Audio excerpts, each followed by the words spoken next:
Good morning. ये व्याख्यान BA प्रथम वर्ष के छात्र छात्राओं के लिए, जिसके अंतर्गत कबीर के व्याख्या भाग से जुड़े हुए प्रसंग पर बात करेंगे। आज साखी के अंतर्गत गुरुदेव को अंग प्रसंग पर बात करने जा रहे हैं। गुरुदेव का अंग को मतलब इसके माध्यम से कबीर ने गुरु की महिमा का गुणगान किया है कि संसार में गुरु ही एक ऐसा विकल्प है, माध्यम है, जो सही मार्ग, सही रास्ता दिखाकर संसार में भटके हुए व्यक्तियों को ईश्वर तक पहुंचाता है, संसार की वास्तविकता का बोध कराता है और गुरु के द्वारा की गई कृपा को उसके विशिष्ट कार्यों के बदले मनुष्य कुछ भी देना चाहे वह पूर्ण कभी नहीं कर पाता, संतुष्ट नहीं हो पाता है। इसी प्रसंग को कबीर ने यहाँ व्याख्या के माध्यम से व्यक्त किया है कि सतगुरु की महिमा अनत अनत किया उपकार, लोचन अनत उघारिया अनत दिखाऊं रहा। यानी गुरु ही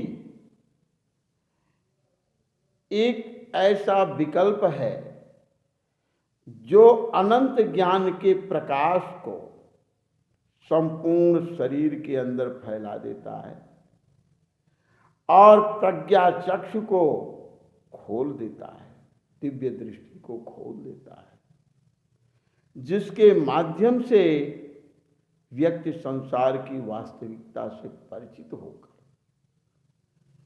मन में विरक्ति भाव को लेकर सच्चे भाव से, सच्चे मन से ईश्वर के प्रति उन्मुख हो जाता है और सत साधना करके इस अजर अमर जीवात्मा को परम तत्व परमात्मा तक मिला देता है।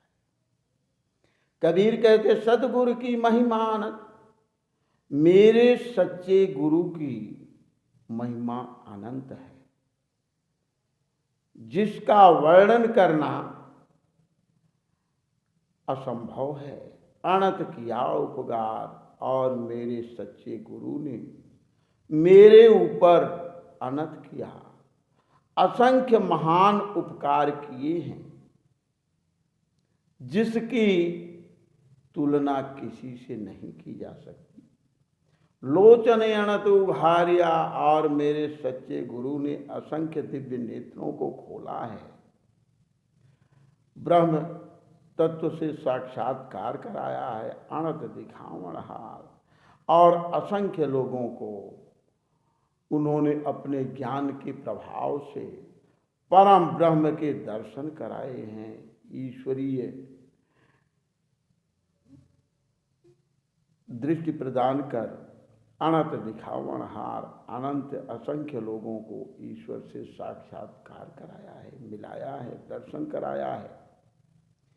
राम नाम के पट तरे दैवे को कछुनाए, क्या लय गुर संतोष ये हास रही मन माए। कबीरदास जी कहते हैं राम नाम के पट तरे यानी राम नाम के बदले, पट तरे यानी बदले, दैवे को कछुनाए, देने के लिए मेरे पास कछुनाए कुछ भी नहीं है। क्या लय गुरु संतोष ये, क्या लेकर मेरे, कौन सा उपहार लेकर मेरे गुरु संतुष्ट होंगे, या उन्हें कौन सा उपहार देकर मैं अपने मन को संतुष्ट करूं। हास रही मन मां, यह हास यानी इच्छा, अभिलाषा मेरे मन में निरंतर बनी रही कि क्या लय गुरु संतोष ये, कि मेरा परम गुरु कौन सा उपहार लेकर संतुष्ट होगा।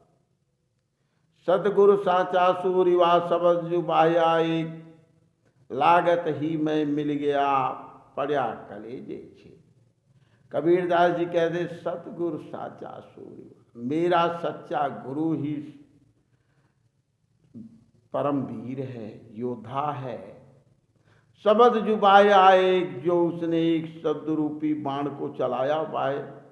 शब्द जुबाया ब्राह्मया एक, जो उसने शब्द रूपी बाण को चलाया।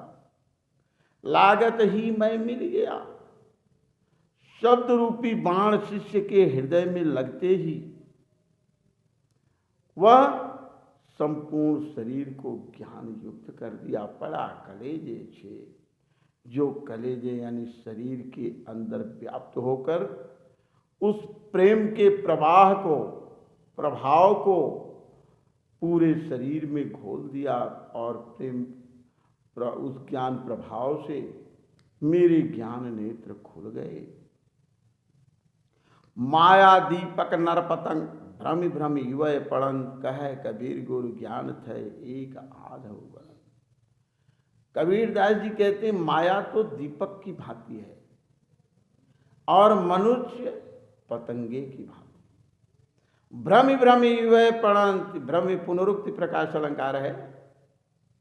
एक ही शब्द की जहां पर एक से बार आवृत्ति, एक से अधिक बार आवृत्ति हो, केवल कहे हुए कथन पर बल देने के लिए वहां पर पुनरुक्ति प्रकाश।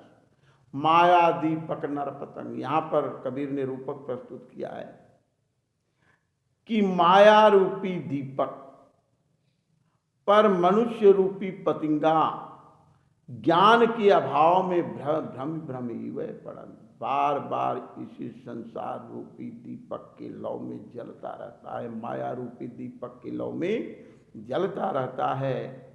कहे कबीर गुरु ज्ञान है। कबीरदास जी कहते हैं परम गुरु के से ज्ञान प्राप्त करने के पश्चात एक आध उबरंत यानी बिरले व्यक्ति ही, एक आध यानी कोई बिरले व्यक्ति ही उबरंत इस संसार रूपी सागर से मुक्त हो पाते हैं। उन्हीं का उद्धार हो पाता है और उनकी आत्मा परम तत्व परमात्मा के दर्शन कर लेती है। धन्यवाद। शेष प्रसंग अगले व्याख्यान में क्रमशः प्रस्तुत करेंगे।